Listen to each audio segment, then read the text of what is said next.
Notre organisation a une bonne réputation avec le ministère, avec le secteur public. À chaque fois qu'on devait livrer une installation à l'intérieur des délais, à l'intérieur des budgets, nous avons toujours réussi à livrer la marchandise, que ce soit dans les Laurentides ou dans la Naudière, dans les deux régions où on trouve nos bâtisses essentiellement. Donc, moi, je crois fortement que ça a servi à rassurer nos partenaires du fait qu'on était capable de livrer la marchandise dans un délai raisonnable, tout en respectant des coûts sans trop de chaos. Puis, effectivement, je crois que c'est ce que nous avons réussi à faire. Je vous dirais, une des plus grandes, leçons ou conseils, c'est la communication puis le lien là, de confiance entre les deux parties. Si le lien de confiance n'est pas là et la collaboration non plus, ça devient extrêmement difficile à ce moment-là.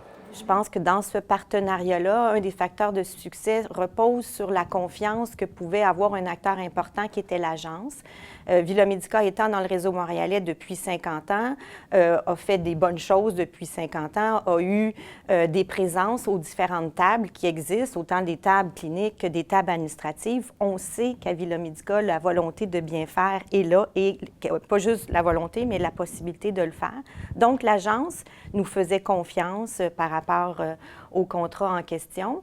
Et on avait, depuis 2007, un guichet qui ne représentait pas un volume aussi grand que le défi du guichet santé physique, mais on faisait le guichet de neurologie depuis 2007, avec un plus faible volume, mais on avait l'habitude de recevoir des demandes pour les rediriger vers des partenaires. Donc, le fait qu'on ait eu cette expérience-là mettait l'agence en confiance.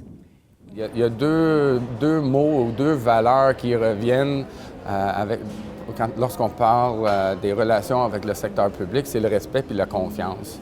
Il y a des organisations qui aiment beaucoup transiger avec des avocats, avec le réseau public. On n'est pas là-dedans du tout.